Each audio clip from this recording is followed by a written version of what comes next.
Well,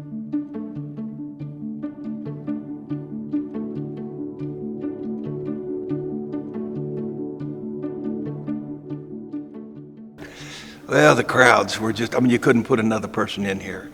There wasn't any fire marshal rules, and of course the popcorn just odor knocked you down. And there were people, if you look at the gym, they were on all the edges, sitting on the concrete edges, and just the noise was deafening in here. These were the 50s, and they were just fantastic. They were fabulous. Practices actually more invigorating than the games. They were just really, it was just an unbelievable time to grow up. Sometimes there'd be people sitting on the floor, and you'd have to take the ball out in between their legs and pass it in.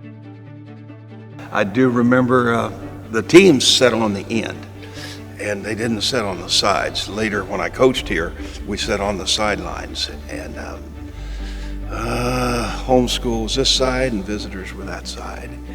And there was this drunk kept hassling our coach.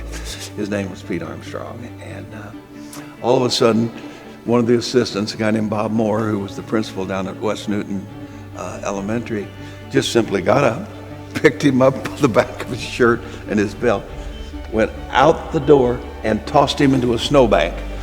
It was snowing like mad. Closed the door, bring it back in, continued to play the game. That was one of the funnier things I can remember coming out of here. It was about like this. It wasn't as bright. We've lightened up the colors a little bit. It was more kind of blue gold, and it wasn't nearly this bright. But a lot of this is also the lighting, and it's really helped. And the concession stands were originally in the two corners, and then of course they had them down here. And like I say, you couldn't put another person in here.